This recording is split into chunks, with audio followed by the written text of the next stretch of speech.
네, 오늘부터는 우리가 창세기를 공부하겠습니다. 성경은 창세기로부터 시작해서 요한계시록까지 이렇게 기록되어 있는데요.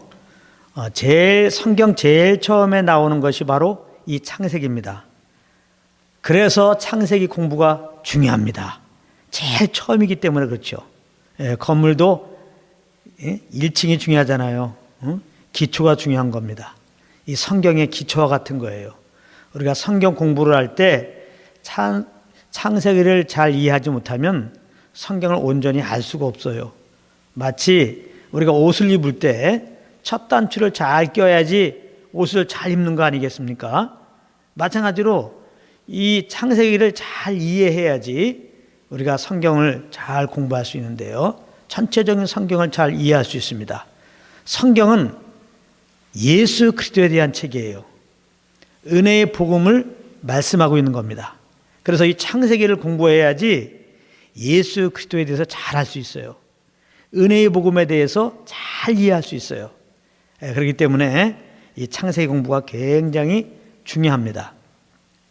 이 창세기는 누가 썼느냐? 모세가 썼습니다.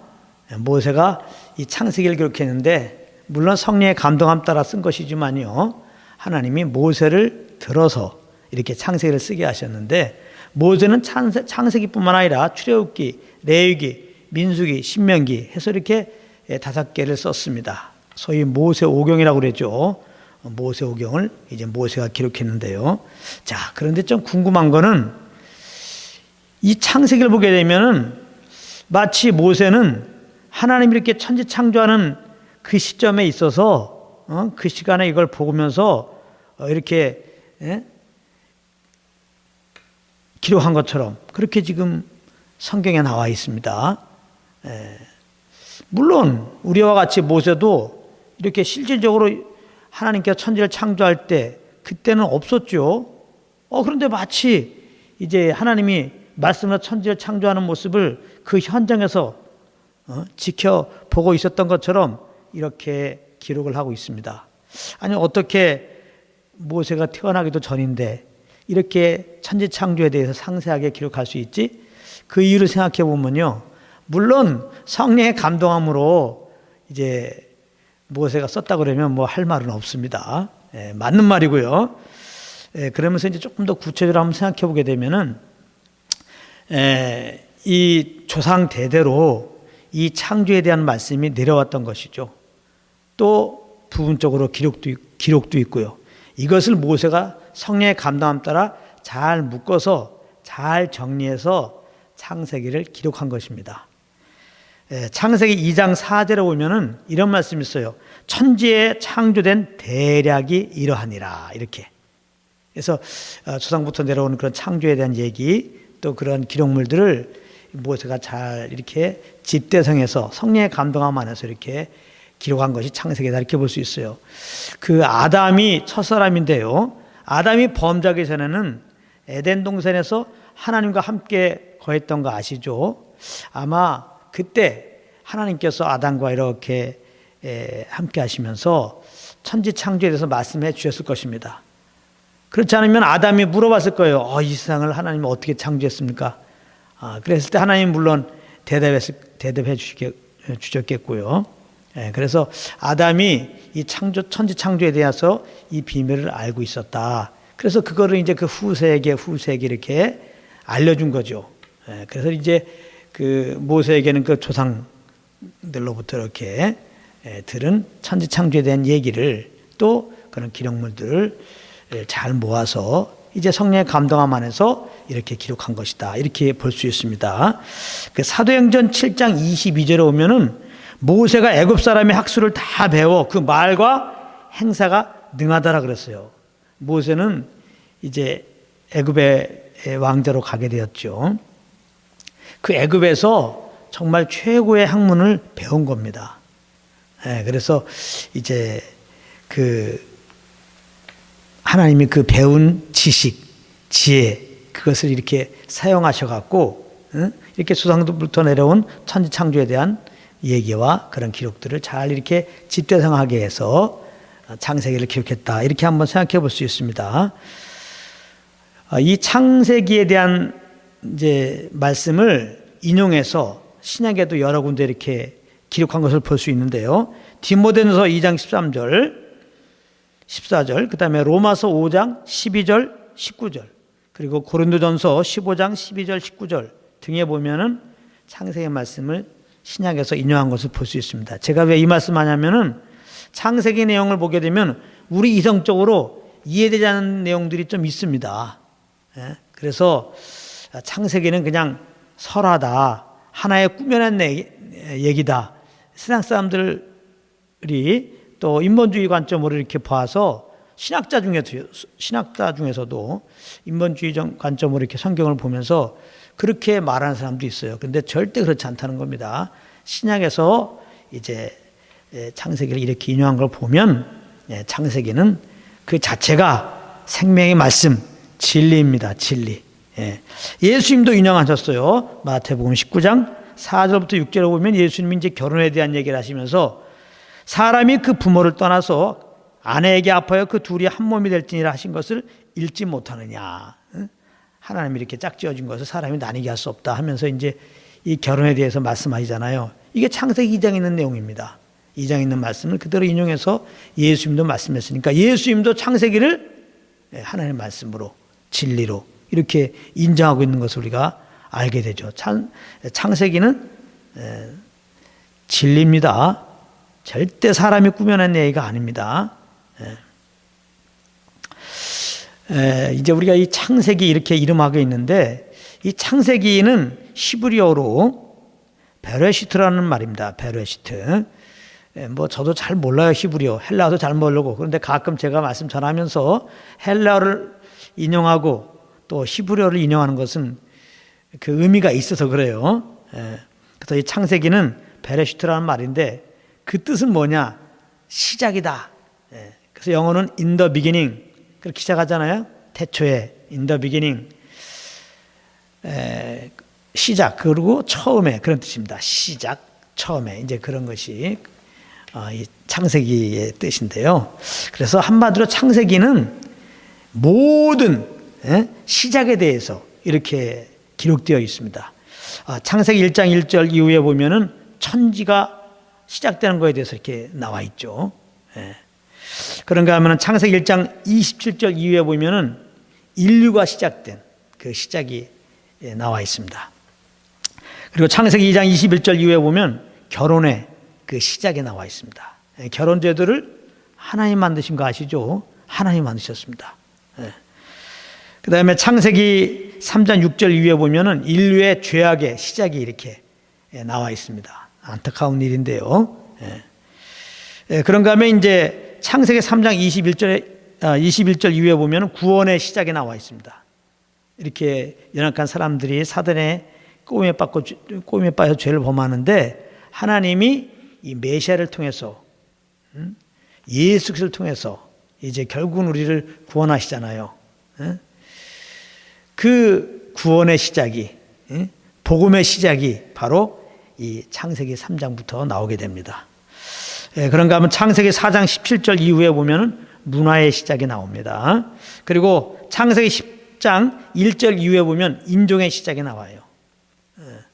이 땅에 보게 되면 여러 인종들이 있잖아요. 피부 색깔도 다르고 그거의 시작 어떻게 이렇게 인종들이 다르게 되느냐 그 시작이 창세기에 다 나와 있습니다. 그러니까 믿는 사람 아니더라도 사람이 마땅히 그 마음속 깊이 가지고 있는 그런 의문들이 있잖아요. 사람의 시작이 어떻게 되었는가? 이 세상의 시작이 어떻게 되었는가? 죽음은 어떻게 되는가? 이런 거. 그런 인간의 그 본질적인 그런 그 의문들에 대한 답이 창세기에 다 기록되어 있는 겁니다. 그런가 하면 이제 창세기 12장 1절 이후에 보면은 이스라엘의 시작이 이렇게 나오게 됩니다. 하나님이 아브라함을 이렇게 택하시잖아요. 그래서 이렇게 이제 창세기는 모든 시작에 대한 것을 다루고 있다. 그래서 창세기예요. 시작, 처음에 그런 의미인 것입니다. 자, 뭐 나머지 부분들은 또 창세기의 그 계획에 대한 것들은 이렇게 인터넷 쳐보면 많이 나오니까 우리가 이제 일반적인 그런 것들은 여기서 마치고요. 창세기 1장 1절을 오늘 공부하겠습니다. 그리고 다음 주에 한 번 더 공부하겠습니다. 그만큼 창세기 1장 1절부터 아주 귀한 비밀의 말씀들이 많이 있습니다. 아주 창세기는 아주 그냥 하나님의 그 복음의 비밀이 그냥 가득 담겨 있는 책입니다. 사실 성경 자체가 다 복음의 그 비밀에 대해서 담겨 있어서 사실 성경 공부라고 한다면은 이 복음을 캐내는 거거든요. 예수 그리스도를 발견하는 겁니다. 바로 창세기 1장 1절부터 그 복음의 비밀이 있는데요. 한번 좀 살펴보겠습니다. 창세기 1장 1절에 보면은 태초에 하나님이 천지를 창조하시니라. 이건 다 외우죠. 태초에 하나님이 천지를 창조하시니라. 이렇게 말씀하고 있습니다. 자, 여기 태초라고 하는 말씀이 나오는데 성경을 보게 되면은 요한복음 1장 1절에도 태초라는 말씀이 나와요. 태초에 말씀이 계시니라. 태초에. 창세기 1장 1절에도 태초에. 그래서 우리는 창세기 1장의 태초와 요한복음 1장의 태초가 같다고 생각하는데 조금 시간적인 차이가 있습니다.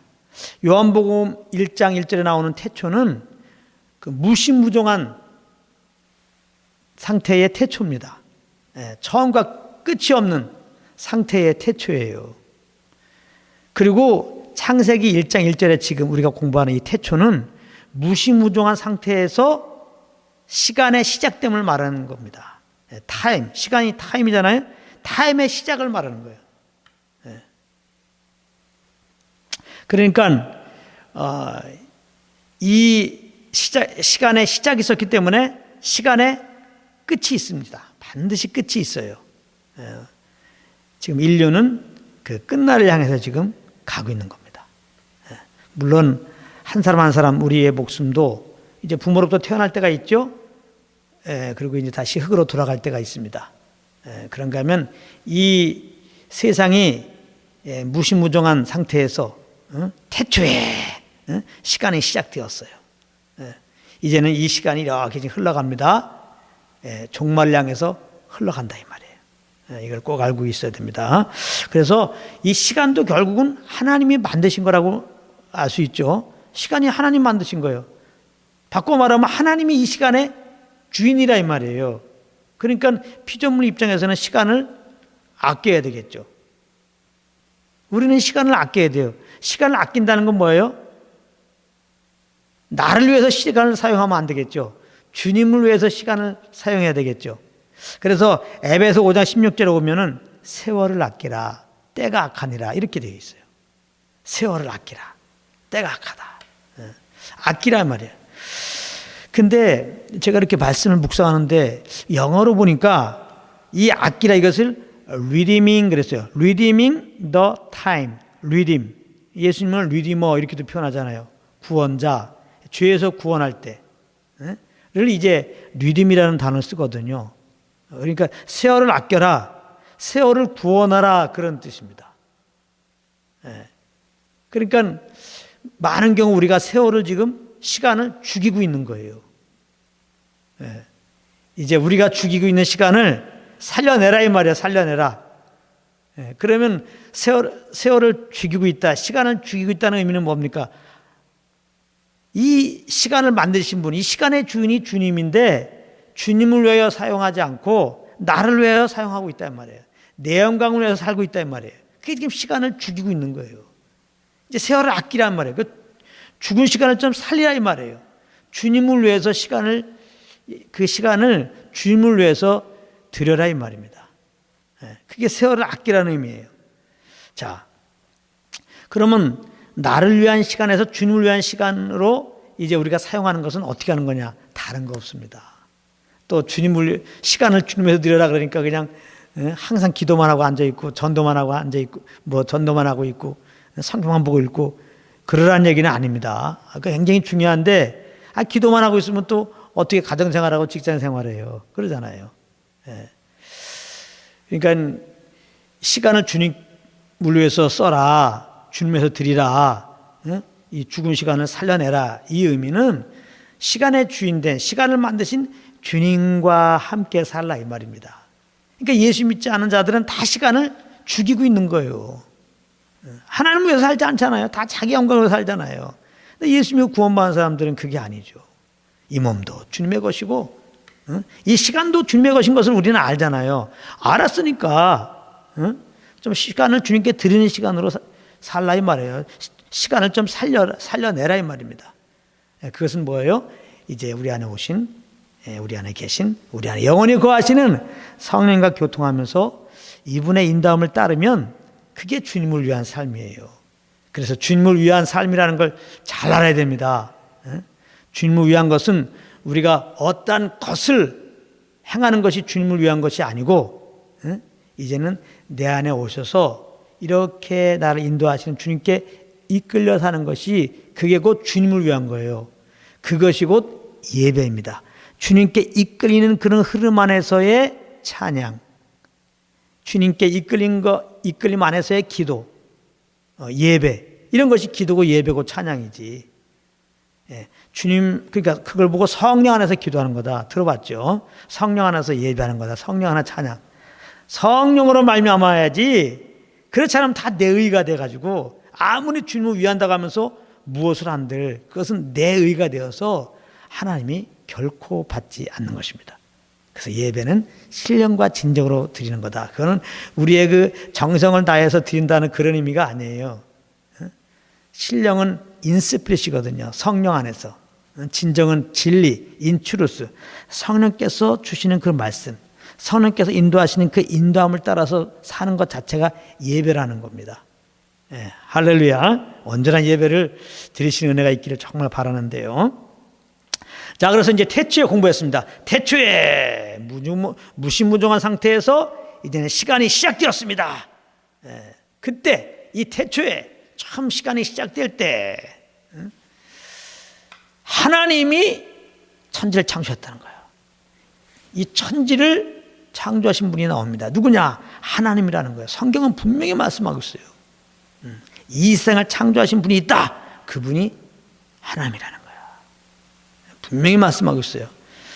하나님이 그러니까 이 세상의 주인이죠. 우리의 주인이고 이 세상의 주인이고 하나님만이 창조주예요. 이 세상에 있는 모든 것들은 우리를 포함해 다 피조물입니다. 그래서 영광 받을 분은 오직 하나님 한 분밖에 없어요. 잘 아셔야 됩니다. 자, 근데 이게 하나님은 이게 히브리어로 엘로힘이라고 되어 있어요. 엘로힘. 이것도 엘로힘은 이렇게 인용했는데 이게 무슨 의미냐면은 전능의 하나님, 창조의 하나님, 능력의 하나님, 통치하신 하나님, 그런 의미가 있습니다. 엘로힘이라고 하는 것은 전능의 하나님, 창조의 하나님. 그 하나님이 천지를 창조하는 거예요. 창조의 하나님이니까 천지를 창조하는 거예요. 하나님은 천지를 창조할 수 있는 분이에요. 창조주라고. 할렐루야. 우리가 믿음이라고 하는 것은 어떤 대상을 믿는 거거든요. 우리는 하나님을 믿는 거죠. 그 하나님을 어떤 분으로 믿느냐? 참 이걸 아는 게 믿음인데 오늘 성경은 창조주란 말이에요. 창조주. 창조주로 하나님으로 믿는 은혜가 와서 여러분들이 창조주 하나님을 믿었어요. 그래서 창조주 하나님이 정말 천지를 창조하신 걸 여러분들이 믿는다면은 성경이 다 열린다니까. 성경이. 죽은 지 나흘 된 상태에서 살아난 나사로. 그게 뭐가 그 의문이 돼. 천지를 창조하신 분인데. 그래도 시체라도 있잖아. 시체를 다시 살리는 게 뭐가 그렇게 힘들겠어요. 천지를 창조하시다 할 때는 무에서 유를 창조한 건데. 에스겔이 보는 환상. 마른 뼈가 막 이렇게 맞춰져 갖고 막 군대를 이루었다. 이게 뭐가 의문이 됩니까? 하나님이 천지를 창조하실 수 있는 분인데 이게 믿음이 온다면은 그렇잖아요. 그렇죠. 그래서 하나님이 창조주 하나님이라는 거. 여러분, 우리가 하나님의 나라 예수 믿었잖아요. 이분이 우리 아버지야. 이제 창조주 하나님이 이제 우리 아버지라고. 뭘 걱정이야? 무엇 때문에 걱정하냔 말이에요. 무에서 유를 창조하신 분이 우리 아버지야. 걱정할 거 없어요. 염려 걱정되는 거 다 주님께 맡기세요. 그리고 찬양하세요. 그걸 우리 사정을 다 아시는 아버지께서 필요를 따라서 다 고쳐주시고 치유하시고 회복하시고 우리가 정말 주님이 주신 사명 따라 잘 살 수 있도록 다 도와주세요. 아무 염려하지 말고 감사함으로 아뢰시고 그냥 우리는 어떤 상황을 맞아든지 감사함으로 주님을 찬양하는 은혜가 있기 바랍니다. 근데 이제 엘로힘이라고 하는 이 단어는 복수형이에요. 이게 또 중요합니다. 복수형. 그러니까 이 엘로힘이라는 단어 속에 성부 하나님, 성자 하나님, 성령 하나님이 들어가 있는 거예요.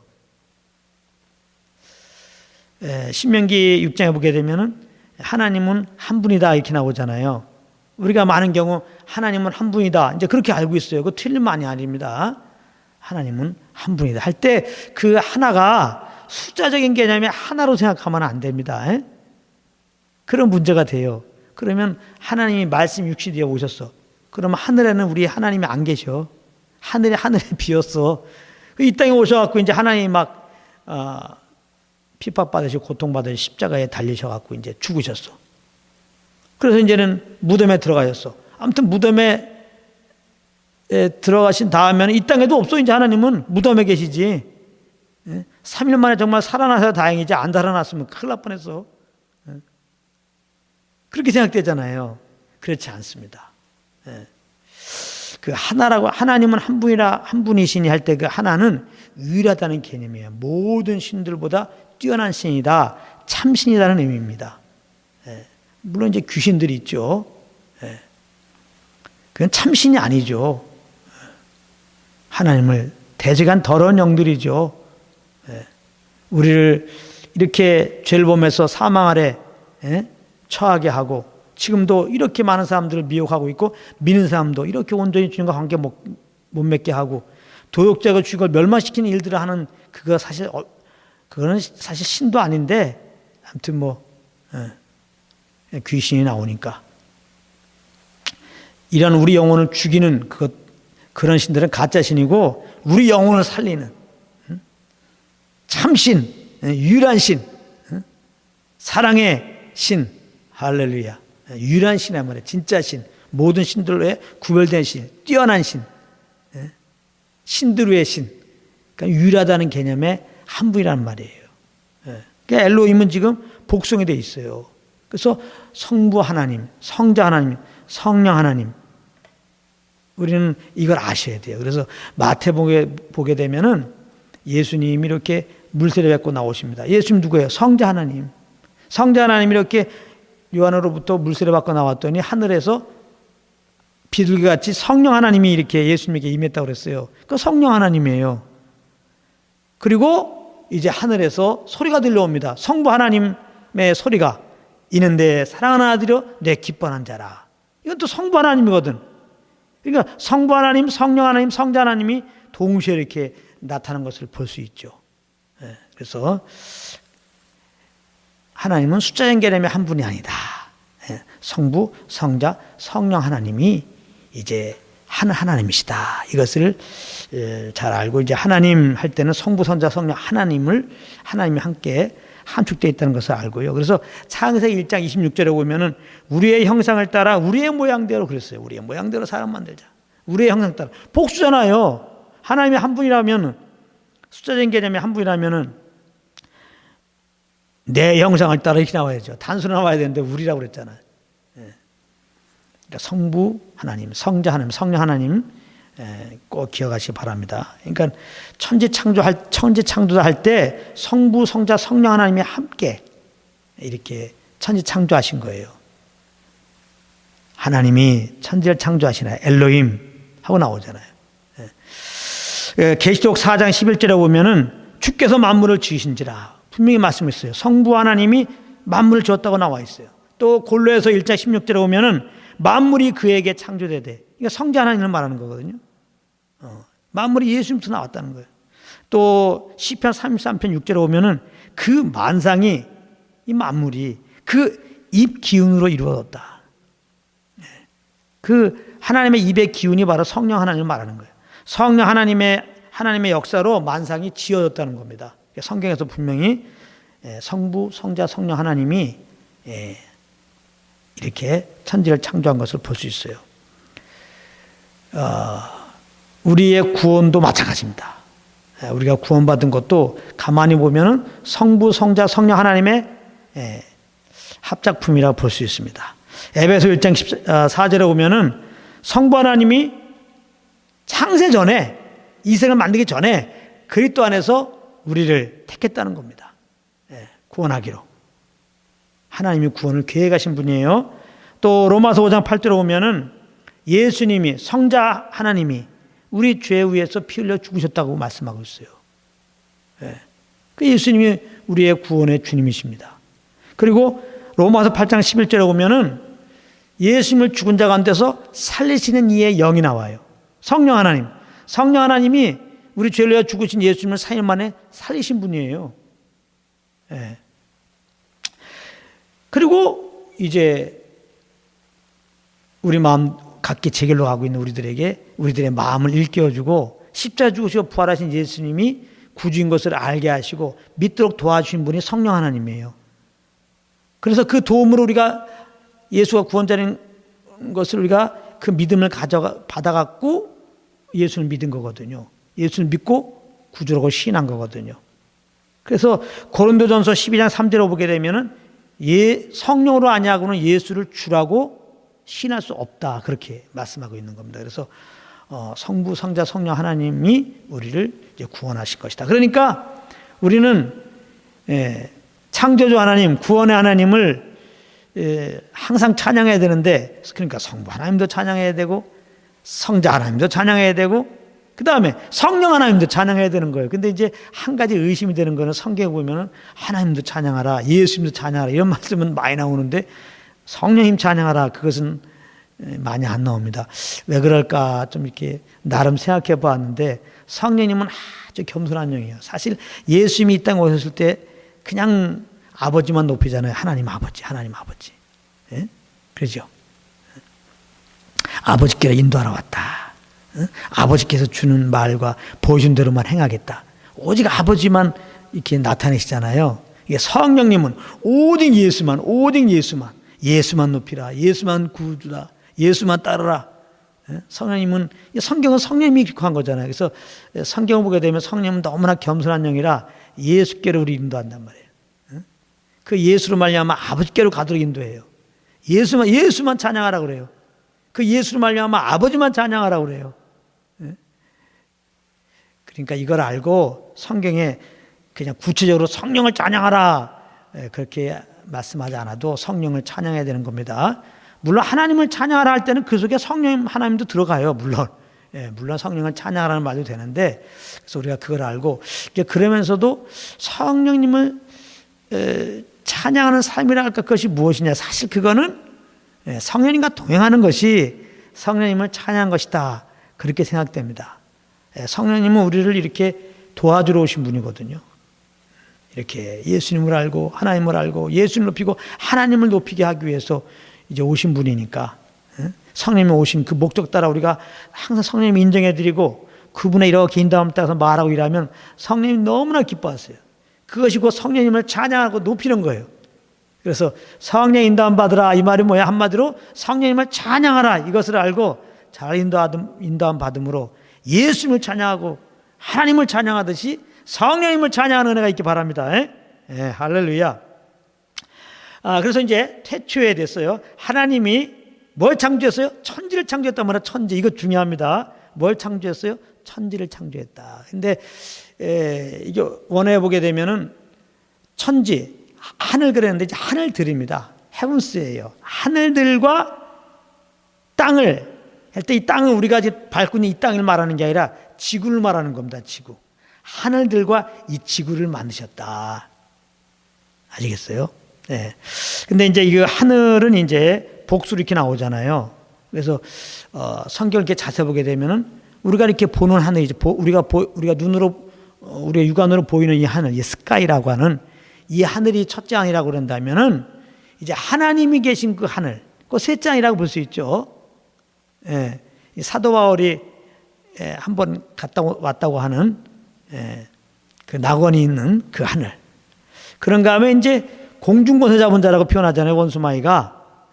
이 마이가 천사장이었는데 하나님과 같이 되려고 교만하다가 이제 추방당하잖아요. 그래서 공중에 떨어졌어요. 그래서 원수 마귀가 터잡고 있는 그 하늘, 그 둘째 하늘, 이렇게 생각해 볼 수 있습니다. 그래서 이제 사실 우리가 오랫동안 하나님과 이 관계를 맺지 못하고 있어요. 죄 때문에. 이 죄의 장벽을 그 아들이 오셔서 우리들을 짊어지고 십자가에 피 흘릴 때 이제 성전의 휘장이 위에서 아래로 찢어졌다는 말은 상징적인 건데, 하나님과 우리 사이에 막힌 담이 이제 허물어진 거죠. 그 죄가 다 처리됐으니까요. 그래서 아담과 죄인된 우리들이 그 십자가에서 피 흘려 죽으시고 부활하신 예수님을 이렇게 구주로 영접하면 이제 구원받는 거예요. 바로 그 예수의 피로 죄 사함 받았고 그 피로 말미암아 하나님과 화목되게 된 겁니다. 자, 그래서 예수님을 구원받는 자들은 그 하나님과 화목된 가운데 삶을 살아야 돼요. 예수를 말미암아 화평함을 이제 누려야 된다 이 말이에요. 근데 현실을 보면은 온전히 그 화목을 못 누리는 경우가 있어. 마음에 답답함도 있고, 또 두려움도 있고, 근심도 있고. 왜 이렇게 하나님과 화목된 자로서 그 심령이 평안할 날이 없느냐, 이런 생각을 해볼 수 있단 말이에요. 그건 왜 그러냐? 이제 하늘 보면 우리가 보이는 하늘이 있고, 우리 눈에 보이는 하늘이 있고, 하나님이 계시는 하늘이 있고, 그 사이에 뭐가 있어요? 마귀가 역사하는, 거하는 그 공중이 있다고 그랬잖아요. 그러니까 하나님의 하늘과 이 땅의 하늘과 그 중간에 하늘의 마귀가 있는 걸 이렇게 생각해 볼 때, 하나님과 우리 사이에 자꾸 마귀가 방해라는 게 있단 말이에요. 그 마귀의 방해가 있어요. 그래서 우리를 방해하는, 우리를 속이는 거죠. 그 마귀의 인도함을 따르면은 이렇게 예수의 피해서 하나님과 화목되면서도 불구하고 마귀가 주는 생각들을 가져갖고 이렇게 염려 근심하고 남도 여전히 미워하고 이렇게 돼버리는 거예요. 그래서 이 마귀라는 존재가 여전히 하나님의 허락함 안에서 지금 이 땅에 존재하고 이렇게 역사하고 있다는 것도 알아야 됩니다. 그래서 이제 예수 그리스도로 말미암아 우리가 하나님께로부터 받은 이 화평, 이 행복, 이 안식, 이 하나님 나라의 그 어떠함을 내가 늘 맛보면서 그래야 진짜 감사로 주님을 예배하고 그 은혜의 복음을 증거할 게 아니에요. 그러려면 이 마귀의 존재가 있다는 것을 알아야 되는데, 제가 이 시간에는 그러면 마귀가 있으니까 항상 마귀를 또 두려워하라, 지금 너무 마귀를 또 생각하라는 그렇게 한 건 아니고 우리 예수만 생각해야 되겠죠. 그래요. 야고보서 4장 7절에 보면은 그런즉 너희는 하나님께 순복할지어다 마귀를 대적하라 그리하면 너희를 피하리라, 이렇게 말씀하고 있거든요. 그러니까 하나님께 항상 순복하는 삶, 성령님께 항상 순복하는 삶이 굉장히 중요해요. 그렇지 않으면은 마귀가 우리 생각에 계속 침범하고 있거든요. 우리 생각 속에 진리하는 생각을 막 집어넣는 거예요. 그래서 우리가 그걸 딱 붙잡게 되면은 그게 죄예요. 마귀가 준 생각을 딱 품게 되면 그렇게 행동하게 되거든요. 그러니까 영적 전쟁은 뭘로 이기냐면 하나님의 말씀으로 이기는 거예요. 예수님이 금식하고 나오셨을 때 마귀가 공격했잖아요. 그때 뭘로 이겼어요? 기록되었을 때 이 말씀으로 이겼잖아요. 성령의 검이라고 표현한 게 영적 전쟁에서 마귀를 이기는 유일한 부위가 말씀이란 말이에요. 그래서 은혜의 말씀을 많이 알고 있는 게 중요한데요. 그러니까 성령은 진리영이잖아요. 성령 인도함을 따르면 항상 평안할 수밖에 없는 게, 이 평안함을 깨는 마귀의 괴계를 딱 알게 하신단 말이에요. 그를 대적하는 말씀을 딱 생각나게 하신단 말이에요. 그래서 마귀의 공격이 오면, 생각에 진리하는 생각이 오면 널 미워해라, 너 염려해라, 근심해라, 장래에서 걱정하라. 이거 다 쓸데없는 거잖아요. 마귀가 주는 거지, 거짓된 거지. 예수 안에서 우리가 걱정할 게 뭐 있어요. 그걸 성령님이 딱 넣는단 말이에요. 거기에 대해서 진리를 딱 선포한단 말이에요. 그래서 우리가 항상 이렇게 성령과 동행하면서 그 말씀을 따라서 순복하면 되는 거예요, 사실은. 그러면 그게 하나님 나라입니다. 하나님 나라예요. 그런데도 원수 마귀는 기야만 있으면 뭐 환경이 어려울 때, 또 감정이 좀 어려울 때 막 사정없이 우리에게 이렇게 또 진리하는 생각을 주긴 해요, 계속. 우리가 하나님 나라 가기 전에는 계속 그 영적 전쟁이 있습니다. 그때 하나님과 동행하다 보면 성령님이 그 진리로 이제 거짓들을 알려준단 말이에요. 그때 예수님으로 대적하는 거예요. 그때. 그러니까 하나님께 늘 순종하면서 살다가, 그럼에도 원수만 계속해서 이렇게 이제 주님과 관계를 깨려고 진리하는 생각을 주고 품게 하려고 할 때 하나님이 말씀을 딱 생각나게 하시면 그 말씀으로 이제 예수님으로 그 말씀을 선포하십시오. 그러면 이제 마귀가 떠나가고 계속해서 그냥 성령을 쫓아 이렇게 주님을 온전히 섬길 수 있겠습니다. 할렐루야. 예. 그러면 성령을 못 듣는 가운데 마귀가 주는 생각을 붙잡고서 이제 품고 그렇게 어둠 가운데 있는 사람은 어떻게 할까요? 예.